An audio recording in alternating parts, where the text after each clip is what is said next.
Most finance specialists spend countless hours analyzing charts, but barely any time analyzing investors themselves. And that's a problem because understanding your potential client's behavior is just as important as understanding the markets. Fortunately, the FINRA Foundation, a non-profit research organization backed by US regulators, every 3 years they release one of the most detailed investor behavior reports in the world, and the newest one just came out. They track exactly how Americans consume financial information, how they make investment decisions, where they're going right and where they're going wrong. For example, did you know that only 23% of American investors understand the definition of short selling? But it's important to remember, we're not here to look down on people, we're here to educate people so they can make more money, so we can make more money, so they can make more money, so we can make more money, etc., etc. Now the full report is 39 pages, it's very long, it's very detailed. So in this video, I'm gonna break down the most important insights, what they mean for the future, and how you as a finance specialist can position yourself now so that you can capitalize on the trends that will shape 2026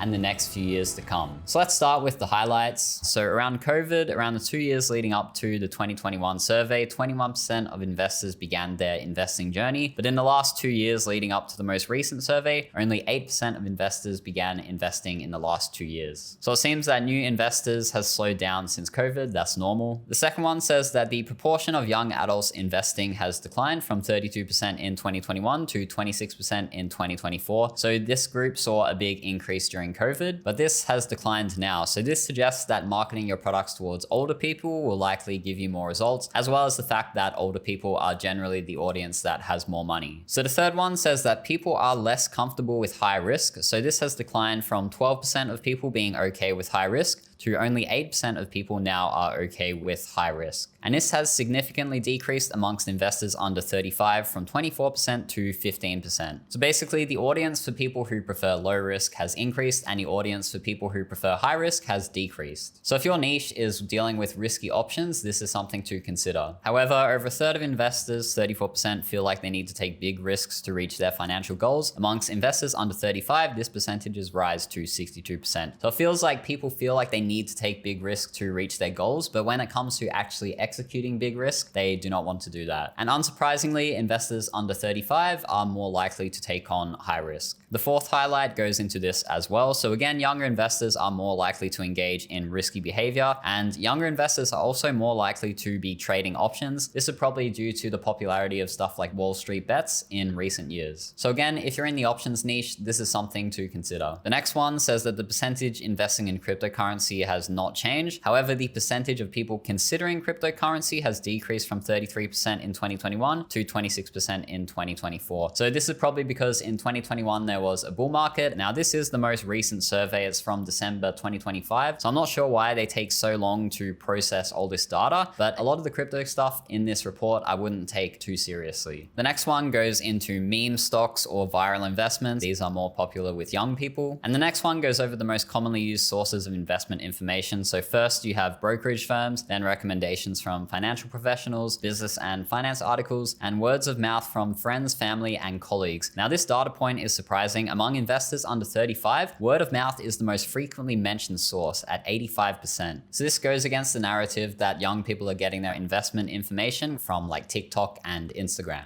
The next one, YouTube continues to be the most popular social media channel for investment information, with 30% of investors using it. And it seems that the popularity has increased across all age groups by 4 to 6%. And again, unsurprisingly, social media is most popular for investors under 35. And this one is important. Concern over investing fraud has increased. Again, this is unsurprising with the amount of scams that are happening at the moment. 37% of investors are worried about losing money due to investment fraud, which is up from 31% in 2021. So this is quite a big increase, 6% in 3 years. That said, the vast majority, 89%, do not believe they have been targeted in an investment fraud and scam. And again, this is why YouTube is really good, because in a 1 minute or 30-second TikTok short, you can't really show that you actually know what you're talking about and that you're not a scammer. But in a 10-minute or a 20-minute video, you can clearly show the viewer that you actually know what you're talking about and that you're not a scammer. And then on average, respondents are able to answer slightly less than half of the questions in the quiz. Responses to the separate fraud aware awareness question revealed that half of investors do not appear to recognize the warning signs of fraudulent investments, such as language promising a guaranteed risk-free 25% annual return. And there was a similar statistic on the previous report as well. That is 44% of investors think that past performance of an investment is a good indicator of future returns. And this is why I say that when you're marketing relatively complex products, it's extremely important to start from the complete beginner, because number one, everyone starts as a beginner. So these beginners can become intermediate and advanced, and they can become in need of your services. And secondly is that beginners are the biggest audience. So if you appeal to them, you can grow your social media more, you can grow your channels more. And we're human, we have human brains. Pre-selection and authority are built into our minds. So if you make content for beginners, you can get more subscribers. And if you have more subscribers, not only will this help you convert beginners more, but it will also help you convert the more advanced audience as well. Simply because if you have more subscribers, you have more pre-selection and more authority. But again, this is why financial education is extremely important. And this is why if you're not a scammer, you really need to be getting your information out there more. And we can see that in the survey, they surveyed 2,861 people. So that's quite a large sample size. And again, I'm not sure why they take so long to process all this information, but most of it is from 2024. So we will take that into account when we look at the results. Part 1, investor characteristics. Just over a third of the US adult population have investments in stocks, bonds, mutual funds, etc. The percentage has not substantially changed relative to 2021. So this goes back to appealing to the absolute beginner. So 2/3 of adults are not even investing in the first place. And a good way to educate these people as well as get them into your ecosystem is to get your absolute most beginner, most simple video and put it on the home tab of your YouTube page. So that is the first thing that people see when they click on your channel. And down below, we have some economic trends. So more men are investing than women, and investing is more popular amongst older people. But again, what's interesting is that young people, 18 to 34, and that in the 34 to 54 range, there's actually not a huge difference between those two age groups. And around COVID, they were actually the same. And then by ethnicity, it seems that white people invest at slightly higher rates than other races. But of course, you want to target as much people as possible. Out of all this stuff, I think the most important one would be age, because simply they're more likely to be investors as shown by this graph, but they're also the generation that has more money that is more likely to pay for your products. And then people with college degrees or a higher household income are more likely to be investors. This is unsurprising. And this line here suggests targeting an older audience would be good as well. So the median age of this COVID cohort has increased from 31 in 2021 to 38 in 2024, which is more than what would be expected with the passage of 3 years. This suggests that some proportion of the younger adults who began investing around the pandemic have left the market, therefore increasing the median age. Now this study is not a study that follows the exact same individuals over time. However, the findings are consistent with the overall drop in the prevalence of investing seen among investors under 35. So again, targeting the older audience is a good strategy. And now we have a distribution of the amount invested by the people in the survey. And this goes against some of the narratives on social media as well. So you see some gurus that say you should only target ultra millionaires because you're most likely to get more money. And this would be this range here, 1 million plus 8%, 500K to 1 million, 8%. But if we look at this graph, the biggest demographics are around here, around the 50K to 500K range, especially the 100K to 250K range. Obviously, you want to target people who can afford your products, and you don't want to target the people down here who are investing like less than $500. But this demographic here, they can still afford like a 4K or a 12K high ticket program. So I think targeting older people from about here all the way up is a good strategy if you're selling high ticket products. Of course, if you're selling low ticket, then you can just try to target everyone. But with that said, you do want to make content for intermediate and advanced people as well. And if you're struggling to get this balance right, maybe you're targeting beginners too much, maybe you're targeting advanced people too much, that's what we help you with at our agency Unlock Edits. You can click the link below to learn more.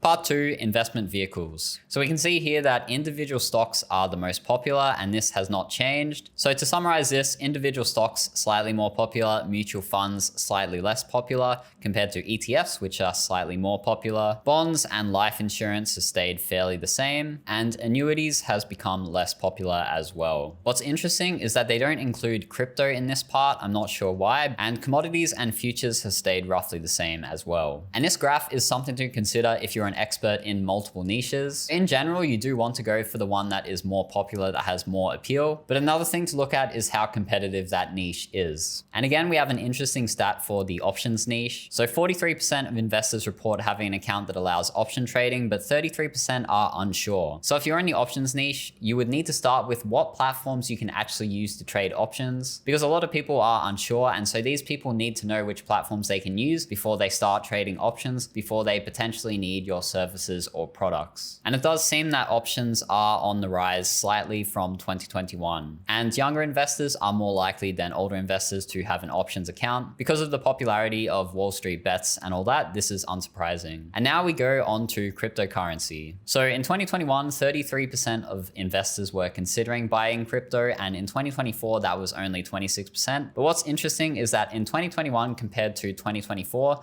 those invested in crypto stayed the same. Now, I'm not going to go too much into the crypto part of this report because I don't think it's entirely relevant to 2026. Part 3, investing practices. So this table covers in the past 12 months, how many times have you bought or sold investments in non-retirement accounts? And this hasn't really changed much over the years, but it is interesting to see is those who trade 1 to 3 times per year and 4 or more times per year are relatively similar. And this survey isn't about day traders, it's mainly about investors. So I would take this 4 or more times. I wouldn't take this as a statistic on day trading. I would take this as people who are swing traders or people who invest, but they just make quite a few trades. Consistent with previous waves, men tend to trade more frequently than women. So if you're selling some sort of product, men are probably more better to target than women. But still, if you're a woman, you still have an advantage in the finance marketing space, simply because there's less competition on social media for women doing investing. And this table is the methods for executing trades. So we can see that websites and mobile apps have become more popular, while finance professionals have become less popular. And this is comparing 2024 to 2021 for mobile app usage. We can see that it's not just young people, this has increased amongst all age groups. But this is sort of a weird outlier here. It is interesting to note that the current crop of new investors, that is those with less than 2 years of experience, is markedly less likely to use mobile apps than new investors were in 2021. This may be because younger generations are becoming more risk adverse, and a lot of the online platforms have quite a bad reputation. So this is something to consider if you're going to do affiliate programs with brokerage companies and online platforms. It means don't pick the one that will give you the most money, pick one that is the most legit. Because if you affiliate with a broker and they're completely untrustworthy and they rug pull their audience, for example, then that can permanently damage your reputation. And now we go into opinions regarding the security of investing over the internet. And it seems that slightly over a third of investors are worried that managing their investments through the internet makes their accounts less secure. What's interesting is that younger investors are more likely than older investors to worry about internet security. And investors without college degrees are more likely to be concerned than those with higher education levels. This is sort of a really interesting stat, but in general, you want to pick the platforms that are most legit. Part 4, investment fees. And between 2024 and 2021, it seems not much has changed in regards to fees, but fees or commissions for trades was 56% in 2018, and now it's down to the low 40%. This means that brokerage platforms are either hiding their fees under these other type of fees, or it means that newer investors are unsure about the fees that they are paying. And here it says down here, additional analysis suggests that it's unclear to investors what type of fees they pay for their non-retirement accounts. Fewer than half of mutual fund or ETF owners report paying mutual fund/ETF fees or expenses, while 41% claim that they do not pay these fees and 13% do not know. And as I've seen with some of my clients, making a video on fees that breaks down the fees in your niche in the most simple way possible is a video that is extremely important for you to make to help the absolute beginners and to help them enter your ecosystem and ultimately buy your products. And here it says that 20% of people do not think they pay any fees and 18% do not know how much they pay in fees. And this type of thinking is more common in younger investors and more common in people investing less than 50K. So this is unsurprising. Part 5, investing attitudes. So nearly half of investors, 48%, say they're willing to take average risks in exchange for average returns, unchanged from 2021. But as we said at the beginning of the video, those who are willing to take on a lot of risk has decreased from 12% to 8%. Now that's only 4%, but in proportion terms, that is quite a lot. If you're in one of the more highly risky niches like meme coins or options trading, this means that your potential audience has decreased by 1/3 in only 3 years. This is something really important to consider if you're in one of those niches. And in terms of demographics, demographics, those who have reduced their risk tolerance the most are those in the 18 to 34-year-old range, which is a little bit surprising because it's such a big decrease, but it's a bit less surprising because everyone knows that younger generations are becoming more risk averse. So again, something to consider if you're in one of the more risky niches. And this is a new question unique to the 2024 survey. I need to take on big risks with my investments in order to reach my financial goals. So about half of the respondents disagree and about a third of people agree. And it will be really interesting to see what this is like in 3 years' time because the economy is getting harder for the lower and middle class. So I suspect that this amount will increase. Now this is interesting when you compare it to the previous information. So 34% of people think they need to take big risks in order to reach their goals, but only 8% are actually making big risks. So this might mean that there's a big percentage of people who want to take risks, but they're too scared to, or they have some sort of mental block that is preventing them from doing so. So if you're in one of those risky niches, this suggests that for your beginner content, you need to be focusing on unblocking these mental blocks that your potential audience has and encouraging them to take on more risk. Of course, for the more risky niches, I highly recommend that you only sell to people if you're actually profitable and you actually know what you're talking about, because you don't want your potential audience to lose all their money, get completely wrecked, and just completely hate on your channel as well. It's bad karma and it might completely ruin your reputation and your business as well. And again, younger generations and those with smaller portfolios are likely to take on more risk. And it also breaks down risk taking by race. And this is a new question as well. It's asking them if they think that US financial markets are fair to all investors. And it seems a lot of people agree, a lot of people disagree, but again, there's different ways that you can angle this. So some people, when they're marketing, they angle it like this. They say that all of it is rigged, and they say that the best way to make money is to act like those who are rigging the market. And then they teach people how to act in this way. This is the more popular angle that I've seen on YouTube. But again, another angle is convincing people that it is fair.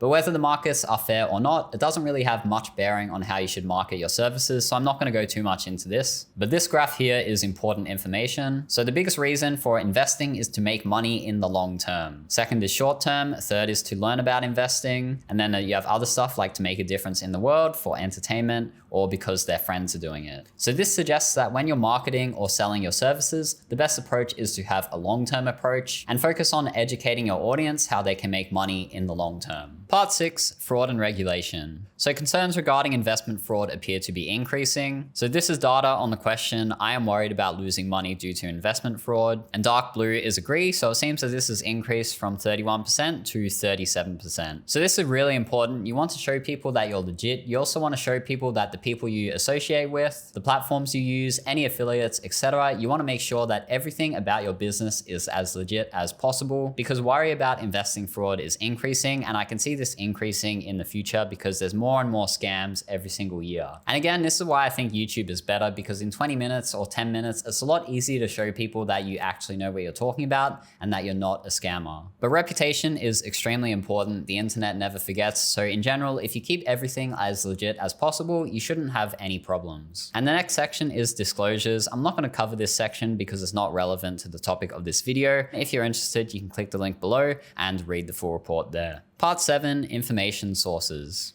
And this is a ranking here that includes data from 2021 and 2024. Number 1 is investment researchers from brokerage and financial advisory firms. Number 2, recommendations from financial professionals who advise you personally. Number 3 is business and finance articles in print or on the internet. Then comes friends, family, colleagues, then TV, and then online videos. Now, this is very interesting when you look at it from a marketing perspective, because while a lot of these are really popular, if you tried to actually implement this yourself, I imagine the cost would be very expensive and you might not make a return on your investment. So for example, investment research and tools provided by brokerage or financial advisory firms, print and internet articles or TV programs. If you were going to pay for example like advertising to get yourself involved in any of these 3 things, I imagine the cost would be very expensive. So your entire business, your entire offer, everything would have to be 100% perfect before you consider doing anything like this. And then you have these 2 here, recommendations from financial professionals who advise you personally, information from friends, families, and colleagues. If you're a business owner, these 2 things are extremely difficult or almost impossible to hack into. And next you have online videos. Now, while this isn't as popular as these categories up here, the benefit is that the barrier to entry is lower, the cost of making mistakes is lower. So even if your business is not 100% perfect at the start,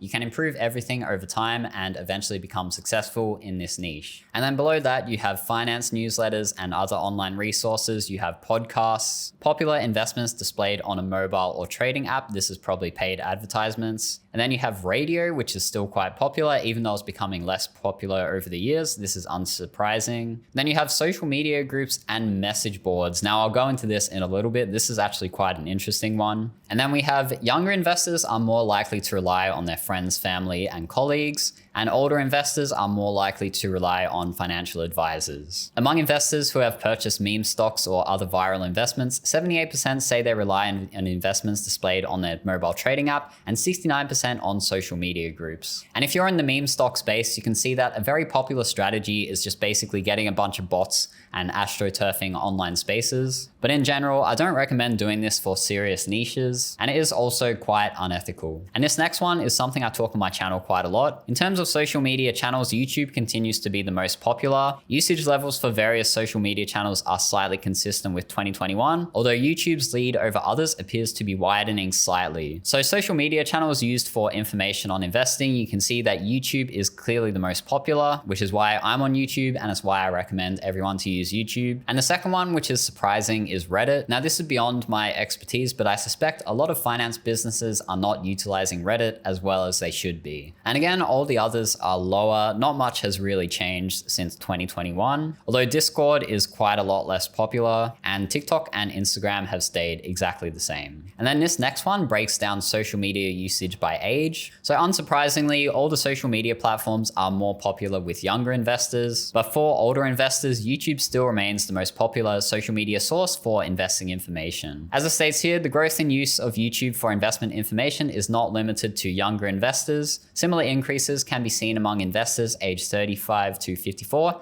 and those 55 and above. Part 8, investor knowledge. So this part is really important when it comes to what materials and what content you should be making. So basically what they did is they asked all the participants a bunch of questions about investing, and they recorded how many people got them correct, how many incorrect, and how many didn't know. So it seems that when it comes to inflation, risk and return, and the definition of stocks, it seems like most investors understand these concepts, but a lot of investors don't understand short selling and buying on margin. And to the best of your ability, you need to educate your readers or your viewers, etc. about all these concepts. Because if they don't understand these concepts, they're not going to understand what you're actually selling, and they're probably not going to buy. And then we have a bonus question on call options. And here's the exact question here. If you own a call option with a strike price of $50 on a security that is priced at $40 and the option is expiring today, which of the following is closest to the value of that option? And only 12% of people got that correct. And even amongst those who purchase options, only 22% of people got that correct. So I think this is an extremely important section. And if you're marketing to your ideal clients, you need to understand your ideal clients, and you need to understand that they might not understand all of this stuff here. And here's the comparison to previous years. Now this hasn't all changed that much, but here it says on average, respondents are able to answer 5.3 of the 11 questions correctly. So this shows that even amongst people interested in investing, there's still huge lacks in knowledge about a lot of topics. And this survey is for people who are specifically interested in investing. Amongst the general population, a lot of this is likely to be much lower. Again, highlighting the importance of starting from the beginning. And then we have a breakdown of demographics on the performance on investor knowledge. So it seems that men, people who are older, people who have more valuable portfolios, and people who have been investing longer are more likely to get these questions right. But this still shows that even amongst those 55 plus, even amongst those who have been investing for 10 years,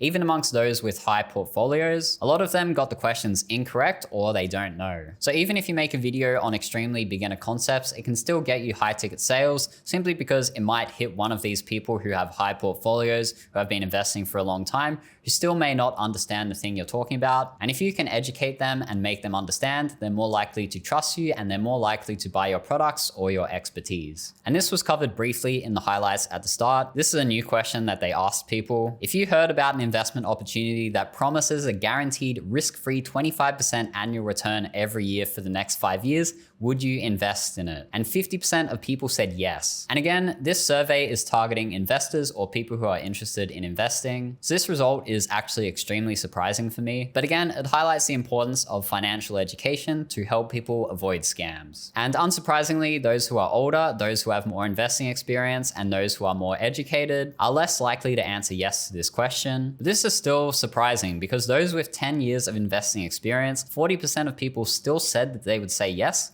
to this question. So if you're someone who's new to investing and you're watching this video, something like this is a classic example of a scam. The reason why is because nobody can actually guarantee you returns, and a guaranteed 25% is way too high. So despite the fact that 50% of people got this question wrong and 30% of people don't know, most investors either think they have a high level of investment knowledge or a neutral amount of investment knowledge. So it shows that when you're educating people, you need to do it in a smart way. You need to do it in a way that doesn't make people feel dumb, because as per this data, people overrate their investment knowledge, which means that if you try and educate them in a way that makes them feel dumb, you might hurt their ego. So this is something that you want to be careful about when you're making your content. And as it summarizes here, among investors who feel they are highly knowledgeable, a majority, 51%, are unable to identify the warning signs of fraud, suggesting that overconfidence can put investors at risk. So of course, when you're educating people, you don't want them to be overconfident, but you also don't want them to be underconfident as well. You want to be balanced and rational, and you want your viewers to be balanced and rational as well. Now, of course, having this balance is very tricky, as well as balancing between mainstream content and more niche content is also very tricky. So if you want a fully done for you